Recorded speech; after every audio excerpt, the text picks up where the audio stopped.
Bismillahirrahmanirrahim. Assalamualaikum warahmatullahi wabarakatuh. Kembali lagi ya teman-teman semuanya. Nah, pada video kali ini kita akan belajar bagaimana cara membuat koneksi ke database akses ya, menggunakan pemrograman VBNet. Nah, sebelum itu bagi teman-teman yang belum subscribe, silahkan di-subscribe dulu channel ini. Dan jangan lupa dinyalakan tombol loncengnya. Bagi teman-teman yang ingin berdonasi, silahkan bisa berdonasi di sini untuk mensupport channel ini ya, agar channel ini lebih semangat lagi untuk upload video-video tutorial pemrograman lainnya. Dan teman-teman bisa juga donasi di caranya dengan cara mengklik tombol traktir, dan traktirnya yaitu berupa sate padang ya teman-teman. Nah, pembayarannya bisa melalui GoPay, OVO, Dana, Link Aja, dan Raspberry Bank. Nah, minimalnya bisa satu, banyaknya bisa berapapun. Nah, bagi teman-teman yang tertarik dengan source code yang lainnya, di sini teman-teman bisa akses, tinggal langsung akses saja sesuai dengan jumlah donasinya. Dia akan bisa terbuka ya source code-nya. Nanti dicari aja source code-nya ya teman-teman yang teman-teman butuhkan. Oke, kita langsung. Nah, kita membuat koneksi ke database akses. Tentu teman-teman kita buat dulu project baru ya, project baru untuk di sini saya menggunakan Microsoft Visual Studio 2010. Jadi walaupun versi terbaru sekarang adalah versi Visual Studio 2019, tetapi codingnya nggak ada berubah. Yang berubah itu hanya tampilan depan ini aja ya teman-teman. Nah, saya buat new project dengan nama latihan VB ya, VBNet, latihan VBNet. Oke. Nah, kalau projectnya udah kita buat, ini coba kita jalankan dulu. Oke ya, ini teman-teman udah jalan. Nah, pastikan kita buat sebuah database menggunakan akses. Jadi akses di sini. Nah, jadi akses itu boleh akses berapa aja teman-teman. Nanti kita klik blank akses. Nah, jangan lupa namanya dibuat di sini. Saya kasih aja nama filenya dengan nama db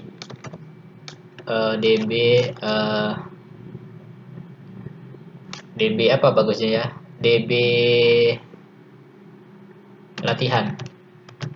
Nah, db latihan atau db aja, db.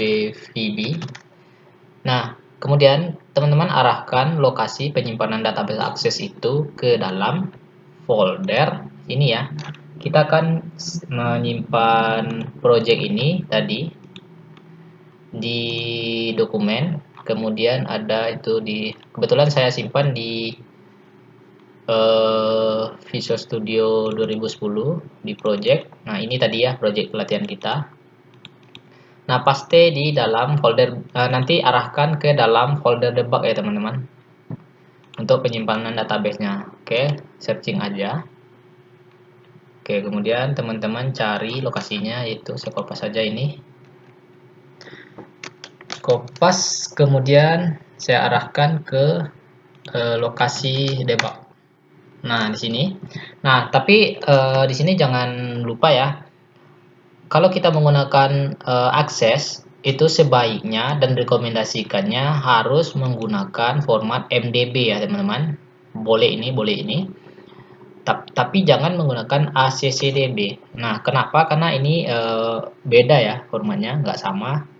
Dan untuk laporan akses itu hanya masih support sampai sekarang ini, itu hanya MDB aja filenya. Jadi yang ini belum support ya kalau akses file langsung.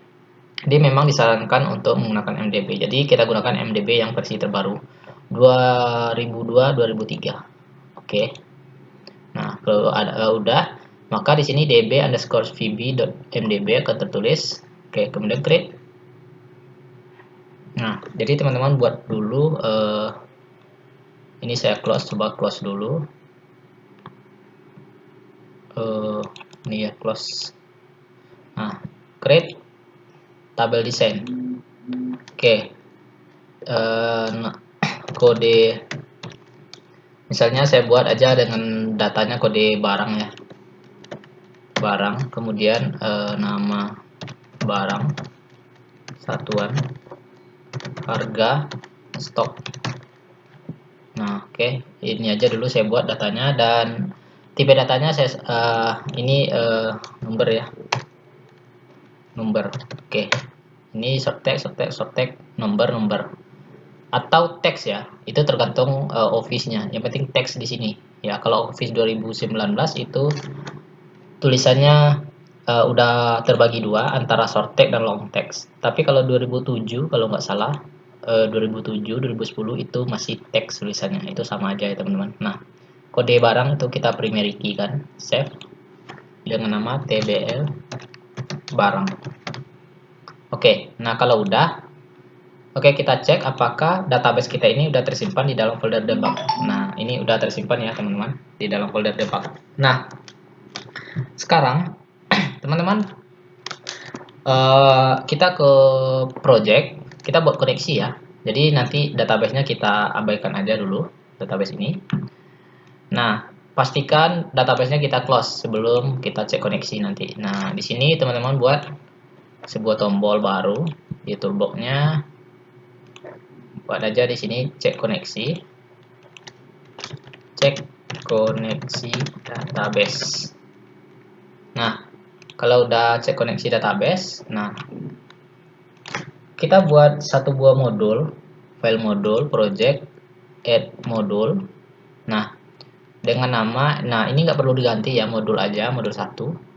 Nah, di sini teman-teman perlu, karena kita menggunakan akses, jadi import sistem data oleh db ya teman-teman.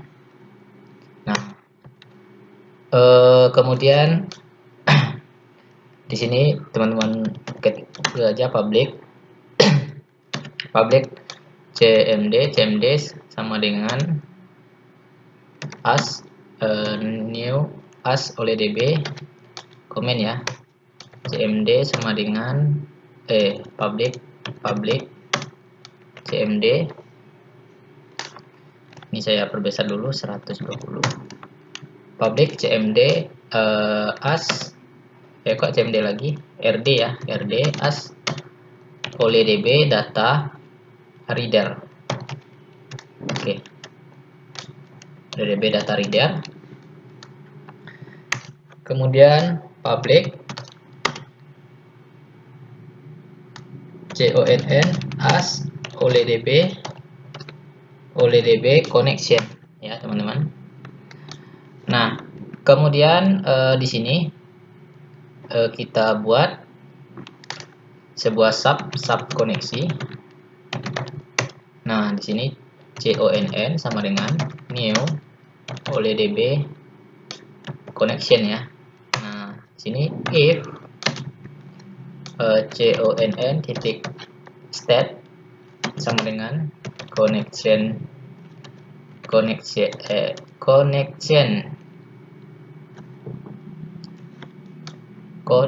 state ya, pantasan nggak muncul state. Nah, connection state, kemudian ini close. Jika status koneksinya dalam keadaan close, maka buka lagi conn titik open. Ini conn ya, koneksinya dibuka. Oke, nah koneksinya udah dibuka. Nah, sekarang nah di dalam oleh db connection ini kita butuh string koneksi ke database-nya. Nah, karena kita menggunakan akses, berarti di sini teman-teman cukup ketik provider ya sama dengan Microsoft titik z titik oleh db titik 4.0 ya, kemudian titik koma. Nah, setelah titik koma, nah data source, data spasi source c.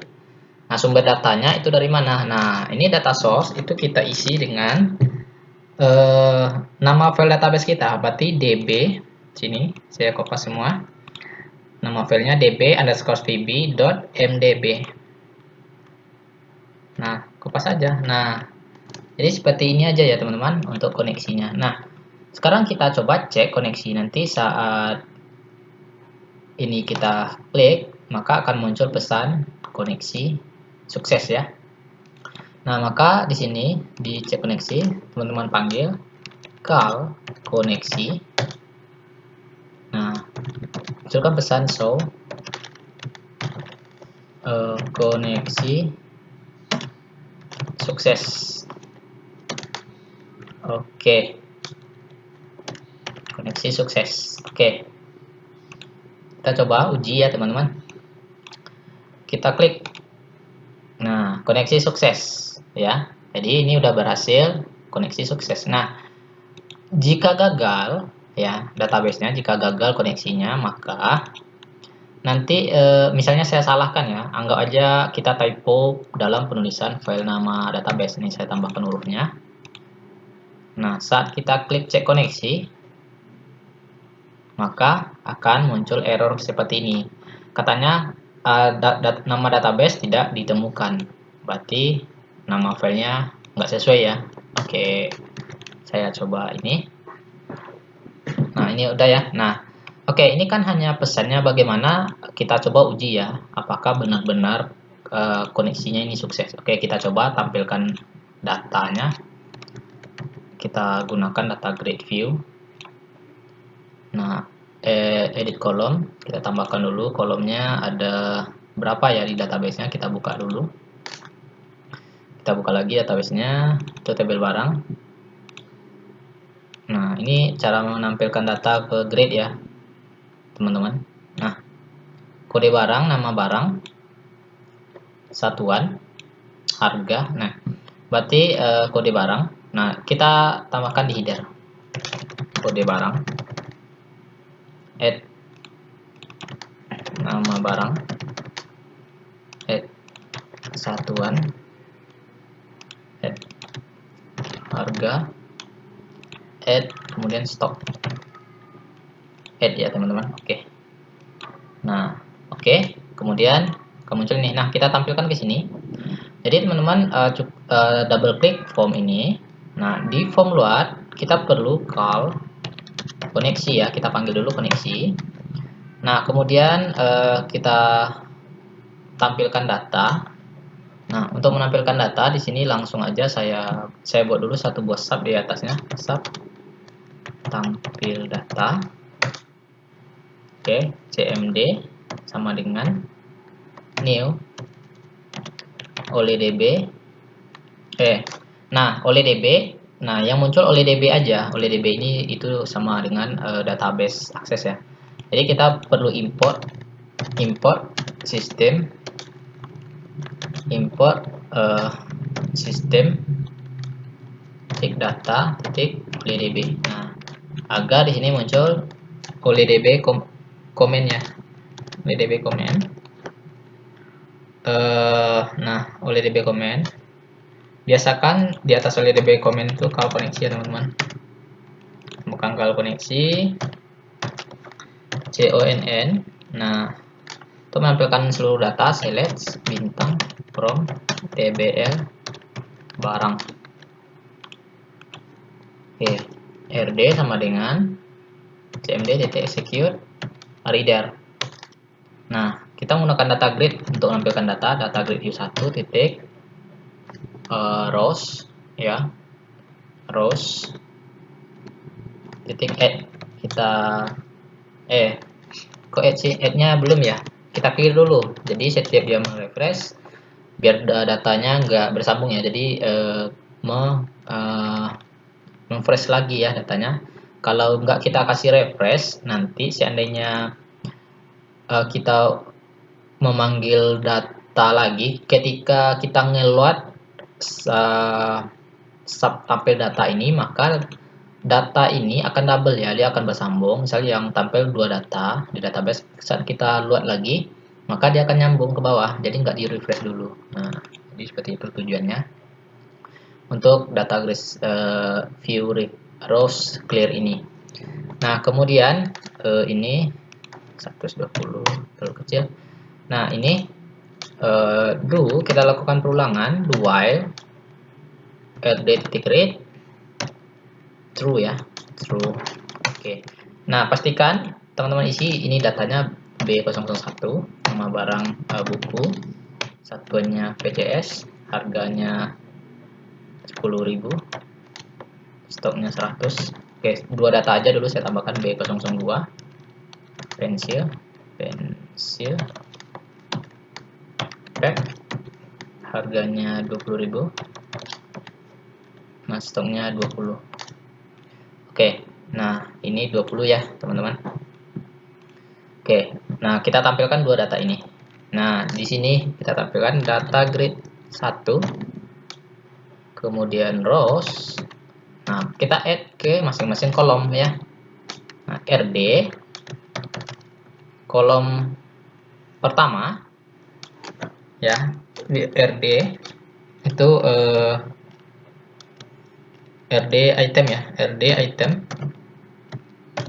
Nah bisa menggunakan item di sini, kita sampelkan menggunakan item ya.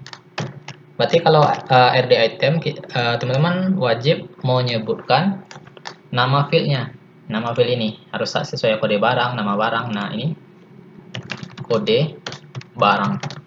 Nah kita coba dulu call koneksi, call tampil data ya, call tampil data. Oke, kita coba jalankan. Nah maka akan tampil dua data. Nah nama barang, nah untuk nama barang teman-teman tambahkan aja di sini koma RD item lagi, nama barang. Ini saya perkecil lagi. Nah kemudian koma lagi, apa lagi, satuan ya, satuan, koma lagi, koma, kemudian harga, koma, stok ya, stok. Nah maka akan muncul seluruh datanya. Nah itu cara pemanggilan field cara pertama. Nah cara kedua ini saya nonaktifkan dulu. Nah ini saya nonaktifkan baris ini. Itu lebih cara nonaktifkan coding itu dengan cara kasih kutip satu. Nah bisa dengan cara seperti ini, data grid view add ya. Nah kita nggak menggunakan RD, tapi tidak menggunakan RD item, tapi RD aja, RD buka kurung ke kurung. Nah isi ini adalah urutan field ya, ini kode barang ini urutan ke 0 ya. Jadi kalau kita menghitung urutan tabel field di tabel itu mulai dari kolom ke 0 ya. Jadi kolom 0 kolom 0 nggak bisa pakai nama. Kalau pakai nama gunakan RD item. Kolom 0 kita coba jalankan. Nah maka akan muncul seperti ini, kolom 0 dan seterusnya ya, 0 1 2 3 4 ya, 4 0 1 2 3 4.